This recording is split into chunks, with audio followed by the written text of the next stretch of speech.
Bienvenidos a un podcast de emociones con vos. El síndrome de Peter Pan y de Wendy en la psicología. Personas que niegan a crecer, que constantemente pasan infantilizadas y se van entrelazando en una relación de pareja, en una danza que puede ser macabra para algunos. El síndrome de Wendy y el síndrome de Peter Pan es una combinación de dos complejos que se retroalimentan y tienden a manifestarse en una relación de pareja. Seguramente tú te has puesto a pensar cómo estas personas podrían unirse. Peter Pan y Wendy son personajes que ocurren en la literatura y que fueron adaptados a las películas y por eso se hicieron muy famosas.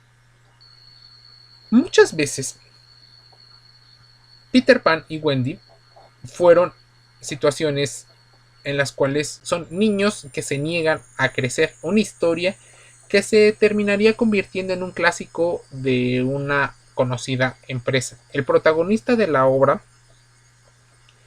es Barry. Y vamos a poner a Barry con una declaración. Él decía que el horror de su infancia era que él sabía que se acercaba el tiempo en el que debería de renunciar a sus juegos, dejar su infancia, y eso le parecía intolerable. Entonces, seguí jugando en secreto. Siguió siendo niño y comportándose de esa manera en muchas ocasiones que probablemente no las tuvo que hacer. Ahora, los padres tienen cierta responsabilidad en la educación emocional de sus hijos. No solo se basta con ser proveedores, que normalmente los padres consideran y tienen esta situación como excusa. No, tiene que ver con la forma en la que comienza una particular huida de Peter que lo llevará al país de nunca jamás junto a Campanita o Campanilla. Por su parte, Wendy Darling es una pequeña niña de 12 años que acompaña a Peter Pan a nunca jamás junto a sus hermanos. A lo largo de buena parte de la obra actúa como una madre de no solo sus hermanos, sino también de Peter y los niños perdidos en Nunca Jamás.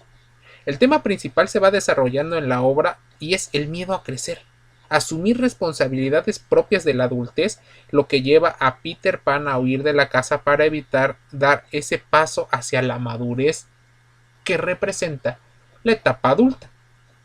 Tu físico podrá madurar, pero probablemente tu mente no lo quiera hacer. El éxito de la obra hizo que surgieran otras interpretaciones complementarias, especialmente en torno a la relación de Wendy, Darling y Peter Pan. En ese sentido, se llegó a establecer un vínculo entre los estudios de Sigmund Freud y el desarrollo de la psicología evolutiva, especulando en torno a las derivaciones psicoanalíticas y a los conflictos de relaciones entre Wendy y Campanilla, representando dos arquetipos femeninos opuestos y la figura materna de Wendy. Wendy jugaba a ser el padre, o bueno, en este caso, la madre de Peter Pan, de donde surge posteriormente el síndrome de Wendy, y cada Wendy probablemente necesite para sentirse valorada a un Peter Pan. ¿Qué es el síndrome de Peter Pan? Te preguntarás. En 1983, el psicólogo Dan Kiley publica en el libro El síndrome de Peter Pan, los hombres que nunca crecieron, cuyas conclusiones han tenido una gran repercusión en la forma en la que los psicólogos interpretan y tienen un nombre acerca de diferentes fenómenos. Es un perfil psicológico considerado cada vez más habitual en nuestra sociedad y en gran medida no solo porque los padres tienen una incapacidad psicológica para demostrar un cariño, pero también mostrarse firmes, sino también que en la sociedad se está premiando mediante métodos de consumo una situación muy importante: la infantilización para aumentar el consumo de mercancías. Sí, entonces el mercantilismo y el capitalismo está haciendo que muchas personas sigan siendo eternos niños para que sigan siendo eternos consumidores. Durante el trabajo con adolescentes, Dan Kiley demostró que los jóvenes conflictivos y que estaban metidos en la delincuencia juvenil con los que ellos trabajaban, tenían una percepción de la realidad diferente. Percibió que un buen número de ellos se negaba a aceptar sus responsabilidades, manifestando un rechazo a cualquier tipo de compromiso, autoridad, y esta situación hizo que el investigador norteamericano viera un reflejo de la personalidad del cuento de Peter Pan. Así, empezó a investigar y a unir cabos acerca de la psicología del personaje y este tipo de individuos. Las personas que sufren el síndrome de Peter Pan suelen mostrarse un poco narcisistas o muy narcisistas, irresponsables, poco empáticos y con miedo a comprometerse porque este compromiso podría coartar de alguna manera su libertad que ellos creen haber merecido por alguna extraña razón. De alguna manera, su personalidad queda liberada, pero queda estancada en la adolescencia, una etapa que a menudo idealiza. Entonces, ¿qué pasa con las personas que suelen ser narcisistas e idealizan? Les ocurre el síndrome de Dunning-Kruger o sentirse superior y mejor en capacidades por el simple hecho de creer que tú lo dices. Las personas con síndrome de Peter Pan quieren seguir jugando el resto de sus vidas. Normalmente son más aventureros, son personas que tienden a tener arriesgadas conductas como conducir exceso de velocidad, consumo de drogas, sexo sin protección, múltiples parejas, caos y conflictos. ¿Cómo se relaciona una persona así con una Wendy Darling? Bueno, el síndrome de Wendy es parecido y padecido por aquellas personas que manifiestan una excesiva preocupación por los demás y que evitan a toda costa a sus seres queridos se molesten siendo capaces de hacer enormes sacrificios para mantener la ilusión de la armonía en su entorno. Es importante que consideres que a cada Wendy tiene su Peter Pan, o los Peter Pan normalmente idealizan la relación de pareja, si fueran los dos heterosexuales, de alguien que tenga un rol más cuidador. Surgió el síndrome de Wendy como derivación del síndrome de Peter Pan. El complejo de Wendy se asocia a personas que asumen una figura materna o de cuidado aunque nadie les haya pedido que lo hagan.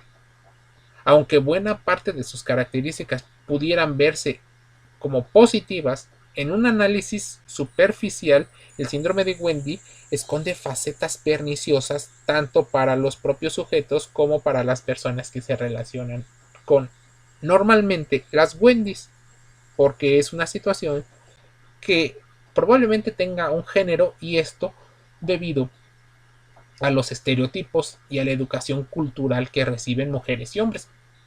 En ese sentido, las personas de este síndrome a menudo se consideran imprescindibles, aunque realmente no lo sean, ocultando un fuerte sentimiento de inseguridad. Temen que las personas que se hallan bajo su protección se liberen y se vuelven controladoras. Ambos se necesitan, pues mientras Peter Pan proporciona aventura, diversión, alegría, pocas preocupaciones, las Wendys normalmente suelen ser más administradoras, son personas que suelen completar las tareas que se dejan a medio hacer. Se complementan. El síndrome de Wendy y Peter Pan en las relaciones de pareja suele ser mucho más común de lo que parece. Podría ser una situación en la cual una persona egoísta, demasiado empática, pueda estar relacionado con una persona altamente narcisista y con una dosis de psicopatía. Complementarse es uno de los pilares que la gente relaciona como emocionalmente normal. Y cada situación normal es importante que se investigue. Ahora bien, el complementarse lleva a hacerse la pregunta: ¿debe haber mayor similitud o mayor diferencia entre ese complemento? Se están resolviendo cosas a partir de los vacíos que la gente logra tener. Lograr un equilibrio es tal vez lo más idealizado que se puede tener. El problema aparece cuando este juego de roles se exagera hasta el punto de que se pierde el control. Una relación no es una situación de poder en la que unos se comporten de una manera y de otra mientras los otros asumen el rol contrario. Esto puede romper el equilibrio que aparentemente se tiene al principio de las relaciones. Wendy Peter Pan. Emociones con Voz cierra un podcast más, invitándote a contrastar la información que aquí escuchas, con la cual interactúas. Acudas a tu psicólogo que estudió en una universidad y está titulado, certificado y tiene años de experiencia. Te envío un gran saludo.